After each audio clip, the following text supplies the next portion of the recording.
নমস্কার সবাইকে, আশা করি সবাই ভালো আছেন। আমরা এবছর অর্থাৎ 1432-এর প্রায় শেষ লগ্নে, সামনে আসবে 1433। একটা বছর শেষ হয়ে আসছে আর পাতা উল্টাচ্ছে মহাকাল। আজ আপনাদের সাথে একটা গল্প করতে এলাম। গল্পটা আংশিক সত্য বলা যায়, পুরোপুরি নয়, আংশিক সত্য। এবং গল্পটা গল্প ভাবতে পারেন, আবার নাও ভাবতে পারেন। এটা আমার একটা দেখার অভিজ্ঞতা, তার সাথে কিছুটা মনের মাধুরী তো থাকি। আমি লেখাটা পড়ছি। হাসপাতালে বসে থাকতে থাকতে চোখটা লেগে গেছিল মৈত্রেয়ীর। গত 2 মাস এই হসপিটালেই অস্থায়ী একটা যাযাবর জীবন। ভয়াবহ অ্যাক্সিডেন্টে মরণের মুখোমুখি হয়েছিল তারা স্বামী স্ত্রী। হাইওয়ে ভেদ করে একটি ট্রাক ছিন্ন ভিন্ন করে দেয় দুটো শরীর। আশেপাশের মানুষের সহায়তায় তৎক্ষণাৎ হাসপাতালে নিয়ে যাওয়া হয়। প্রাথমিক চিকিৎসা শুরু হতে একটু বিলম্ব হয়েছিল, তবু প্রাথমিক চিকিৎসাটা শুরু হলো। মৈত্রেয়ীর আঘাত তুলনামূলক একটু কম ছিল, তাই চিকিৎসা শুরু করার সাথে সাথে শরীর সাড়া দিতে শুরু করে। মৈত্রেয়ীর আঘাত তুলনায় অনেকটাই কম গুরুতর ছিল, তাই চিকিৎসা শুরুর সাথে সাথেই তার শরীরও সাড়া দিতে থাকে। প্রথমে রোগী হিসেবে চিকিৎসা, তারপর নিজেকে সামলে নিয়ে ধীরে ধীরে একটু সুস্থ হবার পর মনে পড়ে তার স্বামী সন্দীপের কথা। শুনল সন্দীপ নাকি জীবন মরণের একদম কিনারায় দাঁড়িয়ে। নার্সের মুখে শুনল তার এই জীবন মরণের সাথে টানাপোড়েনের কথা। এখানে আসার পর থেকেই নাকি লাইফ সাপোর্ট দিয়ে রাখা হয়েছে সন্দীপকে। ডাক্তার খানিকক্ষণ আগেই বলে গেলেন, ধরে নেন তিনি নেই, তবে ব্রেন ডেথ যেহেতু হয়নি তাই আমরা ডেথ ঘোষণা করতে পারি না, আর আশাটাও ছেড়ে দিচ্ছি না। এত সব শুনে মৈত্রেয়ীর চোখটা যেন বন্ধ হয়ে আসছিল। দীর্ঘ কতদিন এই একইভাবে হসপিটালে থাকা, একটু একটু করে সন্দীপের জীবন নিভে আসার প্রহর গোনা যেন। আইসিইউর ভেতরে হাজার নল লাগানো একটা দুমড়ে যাওয়া শরীর শুয়ে আছে। কোনো আশাই দেখাতে পারছেন না ডাক্তাররা। বসে থাকতে থাকতে ইদানিং পুরনো কথা রোজ মনে পড়ে। কবে যেন কলকাতা ছেড়ে আসা, তেমন করে তার মনেই পড়ে না। অথচ কলকাতাতে জন্ম, পড়াশোনা, বলা যায় ছেলেবেলা, কিশোরীবেলা এবং যৌবনের স্বর্ণালী দিনগুলো। কত বছর পর্যন্ত এভাবেই কেটে গেছিল। বাড়িতে আদরে আহ্লাদে সকলের নয়নের মণি ছিল। একবার দাদুর অসুখ করাতে দাদুর এক ভাইজি তার ছেলেকে নিয়ে দাদুকে দেখতে আসে। সেই প্রথম সেই পিসির নাম জানা। ওনারা প্রবাসী ছিলেন, মুম্বাইয়ের কাছে তাদের বাড়ি। আর ছেলেটি খেলাধুলা করে, বিশাল লম্বা, 6 ফুটের মতো। এক কথায় বলে না, টল, ডার্ক, হ্যান্ডসাম। ঠিক যেন সন্দীপের জন্যই এই বিশেষণগুলো প্রযোজ্য। দুটো অল্প বয়সী মন কাছাকাছি আসতে সময় নিল না। কয়েকটা দিন স্বপ্নের মতো কেটে গেল। এরপর চিঠিপত্র, মাঝে মাঝে পাশের বাড়িতে ফোন। আসলে তখন তো এত ডেভেলপ করেনি, হাতে হাতে মোবাইল ফোন ছিল না। একদিন মৈত্রেয়ীর সিদ্ধান্ত শুনে বাড়িতে শোরগোল, আর সে তখন দৃঢ় অঙ্গীকারে আবদ্ধ। ঠাম্মাকে বলল, কেন, আপত্তি কোথায়? আমার তো ওদের সাথে রক্তের সম্পর্ক নেই। তাছাড়া আমরা চ্যাটার্জি আর ওরা মুখার্জি। জাতের ক্ষেত্রেও তো পাল্টি ঘর। সেন্ট্রাল গভর্নমেন্টে চাকরি করে, এর চেয়ে ভালো পাত্র তোমরা পেতে? যুদ্ধ আর প্রেমের ক্ষেত্রে না সবটুকুই সত্য। এত ঝামেলা ঝঞ্ঝা সমস্ত পেরিয়ে অবশেষে বিয়ে হলো সুদূর প্রবাসে। সব ছেড়ে সন্দীপকে ভালোবেসেই ঘর ছাড়া। বিয়ের বছর ঘুরতে না ঘুরতেই ফুটফুটে একটি মেয়ে হলো। বাবা মা এলেন কলকাতা থেকে।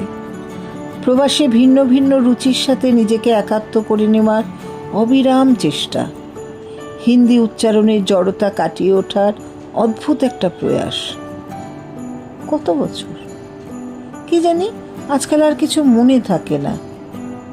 তিতলি জন্ম নেবার পরেও সম্পর্কের মধ্যে তেমন তিক্ততা আসেনি, কিন্তু এলো ধীরে ধীরে, কখন যেন বাসা বাঁধল তিক্ততা।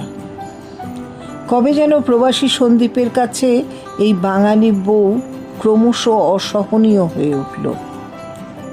রহন সহন আদব কায়দা এই সমস্ত কিছুর ত্রুটি তো ছিলই।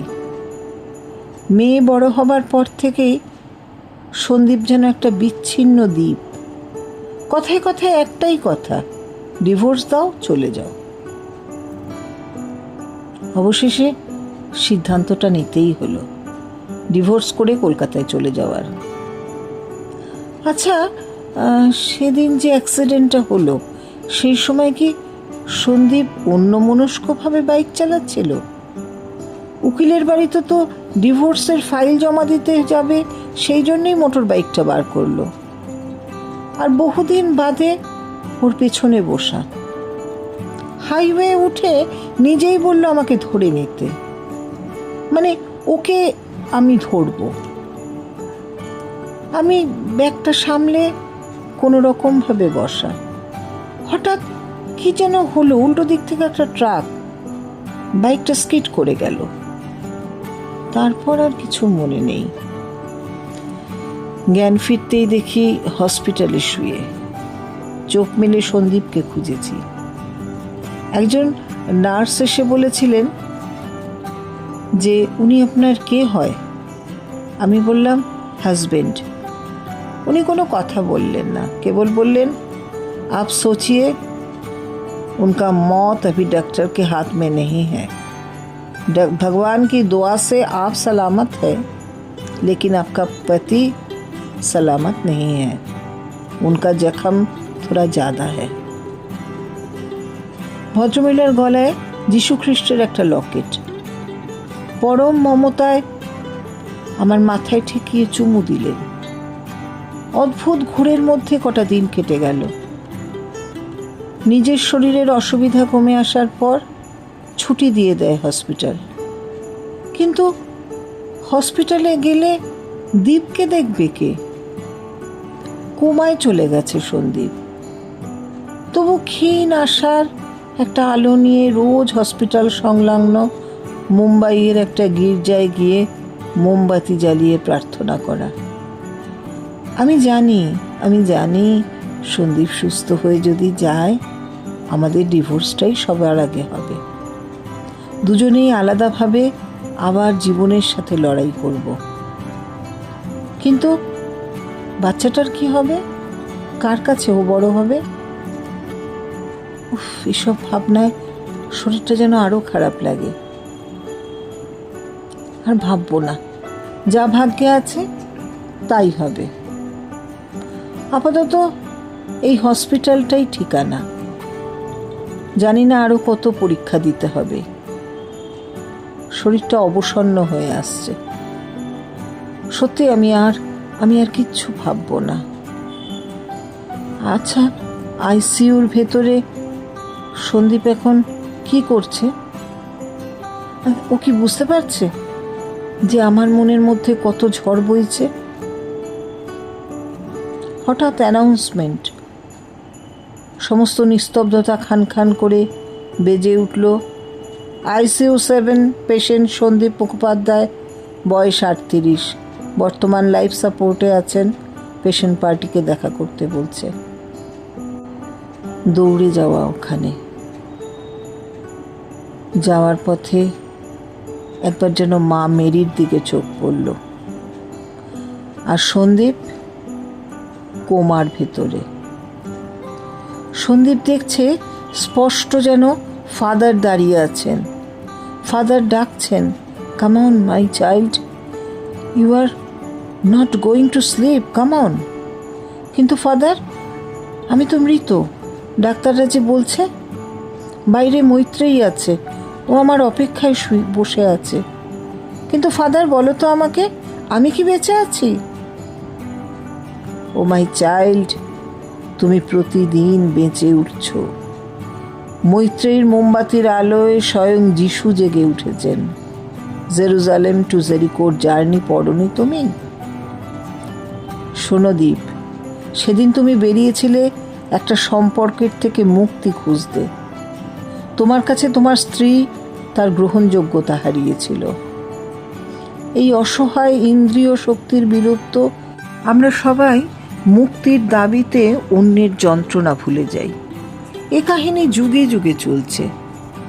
তুমি তোমাদের হিন্দু ধর্মের দুটো মহাকাব্য পড়ে দেখো, মনে হবে সমগ্র মানব জীবনযাত্রাকে আচ্ছন্ন করে রেখেছে লজ্জার একটা অদৃশ্য কুয়াশা। প্রতিবার কারো না কারো মুখে ধিক শব্দটি উচ্চারিত হয়, আর সেই আচ্ছাদনের আঘাত করেও কোনো এক গ্লানিময় দীর্ঘশ্বাস পড়ে। ঠিক তখনই সেই কুয়াশা ক্ষরণে লজ্জাসিক্ত হন কোনো না কোনো চরিত্র। আমি যদি আমাদের জিসাস ক্রাইস্টের কথায় আসি, ক্রুশবিদ্ধ অবস্থাও তার অন্তিম বাক্যটি ছিল তীব্র সত্য, একটা সুতীব্র লজ্জাধিকার। প্রভু, এদের ক্ষমা করো, এরা জানে না এরা কি করছে। কখনো অবশ্য মনে হয় এ কেবলই যেন কোনো অসহায়ের ঈশ্বরের প্রতি করুণা আর আরতি। কারণ সেই মর্মান্তিক অবস্থায় যিশু তো সেই একা ছিলেন না। সেই শুক্রবার তার দুপাশে আরও দুজন ছিল, যারা নিতান্তই সামান্য তস্কর। আর সেখান থেকেই মহান সমাপ্তির যাত্রা শুরু। দীপ, তুমি মাদাম তুসোর মোমের জাদুঘর দেখোনি? সেখানে ভিড় করে দাঁড়িয়ে থাকে বাকিংহাম রাজপরিবার, প্রিন্স ফিলিপস, রানী এলিজাবেথ, তাদের 2 পুত্র। আশ্চর্যজনকভাবে নির্বাসিত রাজবধূ ডায়নাও দাঁড়িয়ে থাকে, অথচ তার স্থান কিন্তু উল্টো দিকে একাকিনী, রাজপরিবারের মুখোমুখি। প্রিন্সেস অব দ্য পিপল তাকিয়ে আছে তার দিকে, বাকিংহাম রাজতন্ত্রের দিকে একটা নীরব উপহাস নিয়ে। জানো দীপ, এই একটা জায়গায় না পূর্ব পশ্চিম সব এক, ধর্ম আর শক্তির আস্ফালন, রোষের কবলে অবাঞ্ছিতের নির্বাসন। আজ তোমার জীবনের ভিক্ষাপাত্র নিয়ে তোমার স্ত্রী ধর্মের বিভেদ ভুলে দাঁড়িয়ে আছে হাসপাতালের ছোট্ট গির্জায়। আমার কি মনে হয় জানো দীপ, কুমারী মাতা মেরি তোমার স্ত্রী। যুগে যুগে সত্য হলো, মেয়েদের বারবার ভূমিকা বদল হয়, কখনো মা, কখনো স্ত্রী, কখনো বা কন্যা। ফাদার, এ আপনি কি শোনালেন? এভাবে তো কখনো ভাবিনি। আমাদের দুজনের ভালোবাসার সৃষ্টি আছে, আমাদের একমাত্র সন্তান তিতলি। আমি বাঁচতে চাই ফাদার, আর আমি এবার আপনার সন্তান হয়ে বাঁচতে চাই ফাদার। আপনি পারবেন না আমাকে আপনার একটা নাম দিতে? এই সন্দীপ মুখোপাধ্যায় তো অজ্ঞান, এ তো কোমায়। আমি চাই যীশুখ্রিস্টের দেশে যেতে। আমার হাতটা ধরে নিন না ফাদার। আমি পৃথিবীর সন্তান হতে চাই। এই পৃথিবী বড় সুন্দর, আমি নতুন চোখে আবার পৃথিবীটাকে দেখতে চাই। ফাদার, আপনি কোথায় ফাদার? ফাদার, কত আলো! ফাদার, আমাকে ধরে থাকুন, আমার হাতটা ধরুন। এত রঙিন আলো কেন ফাদার? আজ কি ঈশ্বরপুত্রের জন্মদিন? আজকে কি দিন? গভীর ঘুমে আচ্ছন্ন মৈত্রেয়ী। কর্তব্যরত নার্স এসে ধাক্কা দিলেন। মিসেস মুখার্জি, শীঘ্রই আসুন। মিস্টার মুখার্জি সাড়া দিচ্ছেন। হাতের আঙুল, পায়ের আঙুল নড়ছে। হার্টবিট দেখাচ্ছে মেশিনে। আসুন আইসিইউতে, ডাক্তাররা আপনাকে ডাকছে। মৈত্রেয়ী তখন ঘোরের ভিতরে। আল্লাহ, ঈশ্বর, কিংবা এই যে রোজ গির্জায় যাওয়া, গড কি মুখ তুলে চেয়েছেন? এভাবে সম্ভব হয়? চিকিৎসা বিজ্ঞান আর অলৌকিক বাস্তবকে সঙ্গী করে সন্দীপ জীবনের পথে কেমন করে ফিরছে? ছুটে গেল আইসিইউর দুয়ারে। ওই তো দীপ সাড়া দিচ্ছে। ডাক্তারবাবু বললেন, আপনি নাম ধরে ডাকুন তো মিসেস মুখার্জি। দীপ, দীপ, আমি তোমার রূপ। মনে আছে আমাকে? মনে আছে আমাদের প্রথম দিনের মুগ্ধতার কথা? ডাক্তারবাবু, ওর ঠোঁটটা নড়ছে, তার মানে ও কি শুনতে পাচ্ছে? হ্যাঁ, ঠিকই ধরেছেন, ও রেসপন্স করছে। আর চিন্তা নেই, এবার ধীরে ধীরে ছন্দে ফিরবেন উনি। দীর্ঘ 15 দিন কোমায় থেকে উনি যে বেরিয়ে আসতে পেরেছেন, এটাই মিরাকেল। আপনার প্রার্থনা সার্থক হয়েছে মিসেস মুখার্জি। এরপরে আরও 1 মাস কেটে গেছে। সন্দীপ এখন অনেকটা সুস্থ। এবার হয়তো হাসপাতাল থেকে ওকে ছেড়ে দেবে। কিন্তু পরবর্তী পদক্ষেপ তো এখনো জানা হয়নি। ওকে বাড়ি নিয়ে যাওয়ার পর অনেক কাজ বাকি থাকবে। উকিলবাবুর সাথে পুনরায় যোগাযোগ করে ডিভোর্সের কাজ করা, তারপর কলকাতায় ফেরার টিকিট করা, কি জিনিস নিয়ে যাব সেগুলো গোছানো, তিতলির কথা ভাবা। যাকগে, আগে তো বাড়িতে ফিরি, তারপর দেখা যাবে। শ্বশুরমশাই আছেন, গিয়ে আলোচনা করে ঠিক করব।